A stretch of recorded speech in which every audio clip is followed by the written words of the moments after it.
So let's talk about some specifics of tempo in the Holst E-flat suite of the first movement. My personal opinion about tempo in the first movement is that the marking Allegro moderato needs some flexibility in performance. The tempo that seems right to me for the theme statement at the beginning and the first two variations is about 94 to 96 beats per minute.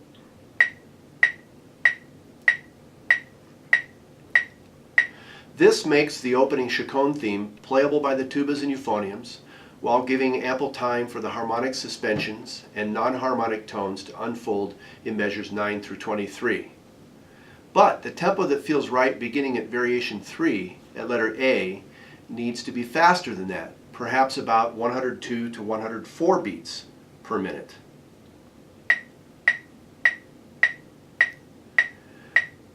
So, one could consider inserting a slight accelerando in measures 24 and 25 to achieve the tempo that works best for the following several variations. And as long as the tempo change is subtle, I believe it's appropriate.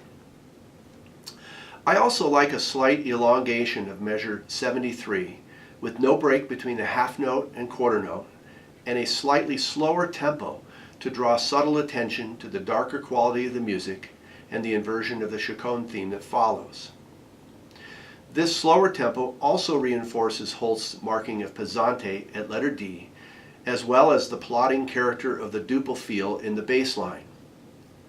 Then beginning at letter E, a slight hastening of the tempo over several measures so that it is barely noticeable will help prepare for the maestoso at letter F. For quite some time I struggled with how best to make the maestoso to the end of the movement work without the music becoming overly slow and drawn out. I think my problem probably stemmed from the fact that I was trying to take his markings literally.